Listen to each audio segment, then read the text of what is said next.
Hello friends, तो कैसे हैं आप सभी लोग और कैसे चल रही है आप लोगों की पढ़ाई। उम्मीद करता हूं कि आप लोग बहुत अच्छे होंगे, मस्त होंगे, स्वस्थ होंगे, तंदुरुस्त होंगे और मन लगा करके पढ़ाई कर रहे होंगे। फ्रेंड्स, जैसा कि हम लोग जानते हैं कि कक्षा 10वीं का जो मैथ है हमारा, जिसका चैप्टर 3 है जिसका नाम है हमारा दो चर वाले रैखिक समीकरण एवं युग्म, उसमें हमें समीकरण दे दिया जाता है और कहता है कि इसे प्रतिस्थापन विधि से हल कीजिए, विलोपन विधि से हल कीजिए, वज्र गुणनखंड विधि से हल कीजिए। इस प्रकार का कई विधियाँ आता है जिनसे हमें दो समीकरण दिया होता है और उसको कहता है हमें हल करने के लिए। तो आज जो हम लोग इसमें बात करने वाले हैं प्रतिस्थापन विधि, विलोपन विधि और वज्र गुणनखंड विधि, ये तीन विधि से हम लोग कक्षा 10वीं में जो हमारा चैप्टर 3 है उसमें पढ़ना है। उसमें से आज हम पहले विधि का बात करेंगे जिसका नाम है हमारा प्रतिस्थापन विधि। तो हम आज की इस क्लास में प्रतिस्थापन विधि को बिल्कुल रापचिक स्टाइल में समझने का प्रयास करेंगे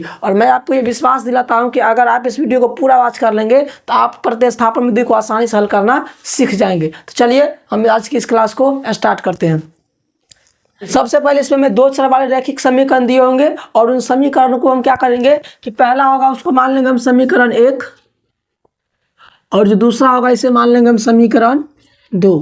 अब क्या करना है हमें, या तो समीकरण 1 को लेकर के हमें हल करना है या समीकरण को 2 के लेकर के हमें हल करना है। इन दोनों में से किसी में भी पहले क्या करेंगे, x या y का मान निकाल लेना है। समीकरण पहले तो हमें समीकरण दिया होगा सवाल एक में जो दो हमें रैखिक समीकरण होगा तो एक को मान लेंगे 1 और दूसरा को मान लेंगे हम 2। उसके बाद क्या करेंगे कि समीकरण 1 से चल करके या तो हमें x का मान या y का मान निकालना है या समीकरण 2 से चल के x या y का मान निकालना है। तो इन दोनों में से किसी भी मान चल के इसमें से x या y का मान पहले निकाल लेना है। तो हम यहाँ पर समीकरण 1 से चलते हैं। तो हम यहाँ पर लिखेंगे समीकरण 1 से, समीकरण 1 से, और समीकरण 1 है हमारा 2x माइनस 3y बराबर 12। तो अब इसमें हमें क्या करना है, या तो इसको x बराबर किसी का मान निकाल लेते हैं या फिर y के बराबर किसी का मान निकाल लेते हैं। तो हम यहाँ पर x बराबर इसका मान निकालते हैं। तो x बराबर कैसे निकलेगा हमारा, तो ये 12 है तो 12, ये माइनस का 3y बराबर किस रहा है तो प्लस का 3y, और ये 2 गुना में बराबर किस रहा है तो भाग में। इसको मान लेंगे हम समीकरण 3। यानी हमारा जो x का मान अभी निकल के आ गया वो आ गया हमारा 12 प्लस का 3y और बटे में 2। अब हम क्या करेंगे कि जब हम समीकरण 1 से चले हैं, इस समीकरण जब हम 1 से चले तो इसमें x का मान आया हमारा कितना, तो 12 प्लस का 3y बटा में 2। अब याद रखना है कि जब समीकरण हम 1 से चले हैं, यहाँ पर समीकरण यदि हम 1 से चले हैं तो जो भी इस समीकरण का मान आएगा उस मान को हमें समीकरण 2 में रखना है। ये बात आपको याद रखना है। यदि आप समीकरण 1 से चल के x या y का मान निकाले हैं तो जो भी मान आएगा उसको समीकरण 2 में रखना है, या यदि समीकरण 2 से चल के x या y का मान निकालेंगे तो उसका जो भी मान आएगा उसका मान समीकरण 1 में रखेंगे। तो फिलहाल हम यहाँ पर समीकरण में हम समीकरण 1 से चले थे, इसलिए जो हमारा x का मान आया है यानी आपका x या y जिसका भी मान आएगा उसका मान हम क्या करेंगे समीकरण 2 में रख देंगे। तो यहाँ पर हम समीकरण 1 से चले थे और x का मान हमारा इतना आया है, इस x का मान यानी जो इसको मान हम समीकरण 3, इसके मान को हम समीकरण 2 में रखेंगे न कि 1 में, क्योंकि यदि हम 1 में रखेंगे तो इसका हमारा फिर आंसर गलत हो जाएगा।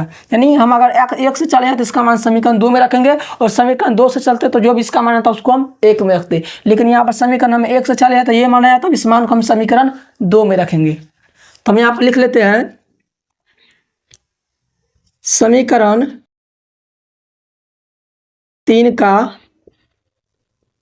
मान, समीकरण कितना हम रख दे तो 1 से चले थे तो 2 में रखेंगे। तो समीकरण 3 का मान समीकरण 2 में रखने पर, आप चाहते तो इसको समीकरण ना भी मानते, जैसे हम यहाँ पर 3 मान लिए, आप चाहेंगे तो इसको 3 ना भी मानेंगे और सीधा यहाँ पर लिख देंगे कि x का मान समीकरण 2 में लिखने के बाद तब भी हमारा ठीक है, या फिर इसको एक अलग से समीकरण मान मिलेंगे तब भी हमारा सही है, गलत कुछ भी नहीं है। अब हम समीकरण 3 का मान समीकरण कितना रखेंगे तो 2 में रखने पर, तो पहले हम 2 को लिख लेते हैं। तो जो 2 में हमारा समीकरण है वो है 4x यानी 4x प्लस का 5y बराबर कितना हमारा 7 है। ठीक, कितना है हमारा 7 है। अब जहाँ पर हमारा x होगा वहाँ पर हम x का जवाब कितना रखेंगे तो 12 प्लस का 3y बट्टे में 2। तो यहाँ पर हमारा 4 है तो 4, और इसके बीच में हम सब जानते हैं कि कौन सा चिन्ह होता है, गुना का। और जब गुना का चिन्ह तो हम यहाँ लगा दिए गुना का। गुना का क्यों लगाए, क्योंकि हमें यहाँ पर x का मान यहाँ पर रखना है। क्यों, क्योंकि हमें x का मान पता है। तो हम यहाँ पर रखेंगे x का मान कितना, तो ये x का मान हमारा 12 प्लस का 3y बट्टा में 2 और इसको लगाएंगे ब्रैकेट। अब ब्रैकेट क्यों लगाए तो रीजन समझिए। जब भी चर राशि के साथ x या y का मान या फिर किसी का भी मान लिखा जाता है ना, यानी अगर उसमें चर और अचर दोनों राशि है तो उसको हमेशा ब्रैकेट के अंदर बंद करके लिखते हैं।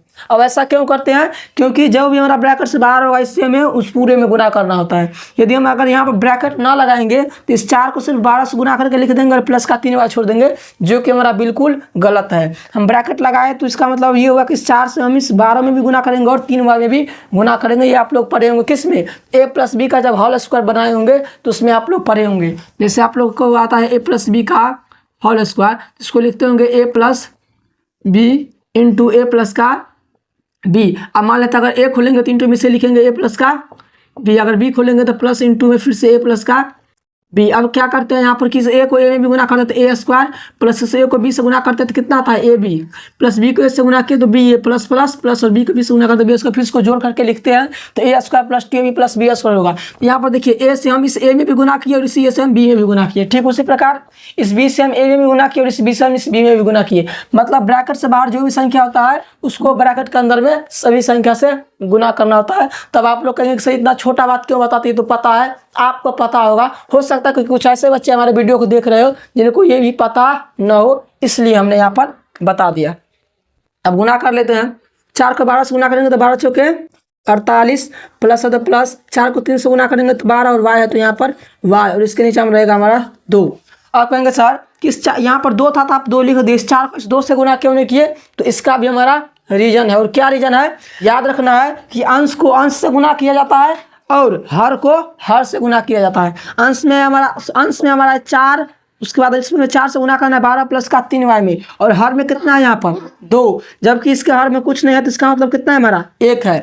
जब इस 4 को इतना से गुना किया तो ये इतना आ गया, और जब 1 से इस 2 में गुना करेंगे तो कितना आएगा हमारा 2 ही आएगा। लेकिन अगर यहाँ पर हमारा जैसे 4 होता तो 4 दूना यहाँ पर 8 होता, 3 होता तो 3 दूना यहाँ पर 6 होता, लेकिन यहाँ पर 1 है तो हम यहाँ पर 2 में 1 से गुना करेंगे तो आएगा हमारा 2। अच्छा यहाँ पर बराबर में हमारा कितना है 7 है तो 7, तो यहाँ पर रखेंगे 7। अब क्रॉस मल्टीप्लाई क्या कर देते हैं ना, तो इसको इधर से गुना करेंगे तो इसके नीचे हमारे कुछ तो कितना होगा 1, तो 48 में 1 से गुना करेंगे तो 48 प्लस 12 में 1 से गुना करेंगे तो 12y बराबर 2 को 7 से गुना करेंगे तो कितना आया 14। ठीक, अब इधर देख लेते हैं। अब यहाँ पर हम y का मान निकालेंगे। यहाँ पर चर राशि को एक तरफ रखेंगे और अचर राशि को एक तरफ रखेंगे। तो चर कितना है हमारा, तो ये हमारा 12y, तो चर को हम इसी तरफ रखेंगे 12y बराबर में कितना पहले हमारा 14 है तो लिखेंगे यहाँ पर 14, और ये प्लस का 48 है बराबर के उस साइड गया तो माइनस का 48, तो 12y बराबर कितना, तो 8 में से 4 गया हमारा 4 और 4 में से 1 गया 3 और प्लस का चिन्ह ज़्यादा तो यहाँ पर प्लस का चिन्ह लगा देंगे। तो y बराबर कितना आ गया माइनस का 34 बटा में 12, कटने वाला है 2 से कट जाएगा, 6 दूना 12 और 17 दूना 34, इसलिए y का जो मान आया वो कितना आया माइनस का 17 बटा 6। तो ये आ गया हमारा किसका मान, ये हमारा आया y का मान। अब इस y का मान में देखिए हम यहाँ पर x का मान जो निकाले थे ना, तो x का मान पूर्ण रूप से हमारा नहीं निकला था। क्यों, क्योंकि यहाँ पर इसके साथ 4 राशि अभी भी लगा हुआ है। तो यहाँ पर हमारा y का मान आ गया, तब क्या करेंगे, इस y के मान को या तो आप समीकरण 3 में रख दीजिए, या फिर इस y के मान को समीकरण 1 में रख दीजिए, या फिर इस y के मान को समीकरण 2 में भी रख दीजिए। इन तीनों में से किसी में भी आप इस y का मान रखेंगे तो x का मान निकल जाएगा। तो हम लिख देते हैं कि y का मान समीकरण कितना रख दे, तो y का मान हम समीकरण 3 में रख देंगे तो हमारा आंसर आसानी से निकल जाएगा। आप लोग जो भी इसका मान निकलेगा आप लोग उसका मान या तो 1 में रख सकते हैं या 2 में या फिर 3 में, लेकिन लगे कि जो भी हमारा समीकरण होगा उसमें किसमें हम इसका मान रखें ताकि आसानी से निकल जाए, आप उसमें रख करके आंसर आसानी से निकाल सकते हैं। तो हमें लगता है कि इस y के मान को अगर हम समीकरण 3 में रखेंगे तो इसका मान x का मान आसानी से निकल जाएगा। तो हम रख देते हैं कि x का मान y का मान समीकरण 3 में रखने पर, हम रख देते हैं 3 में रखने पर। अब देखिए हमारा x का मान समीकरण 3 में रखेंगे, किसमें 3 में, तो पहले हम 3 को लिखते हैं। तो x बराबर है हमारा 12 प्लस का 3y और बट्टे में 2। अब देखिए x बराबर 12 प्लस का 3 गुना y का मान हमारे पास निकल के आ गया कितना माइनस का 17 बट्टा 6। ठीक, तो x बराबर यहाँ पर हमारा कटने वाला है, यहाँ कट जाएगा, 3 एक 3, 3 दूना है 6। तो आगे हमारा 12 प्लस और माइनस, माइनस का 17 और बट्टे में 2। तो x बराबर कितना आ गया, प्लस का माइनस का चिन्ह जाता है तो माइनस लगाएंगे, 17 में से 12 गया तो 5 और बट्टा में 2। इसलिए यानी हमारा जो x का मान आ गया वो कितना आ गया हमारा, तो माइनस का 5 बट्टा 2। तो यहाँ पर लिखेंगे अतः x बराबर माइनस का 5 बट्टा 2 तथा y बराबर माइनस का 17 बट्टा 6 होगा।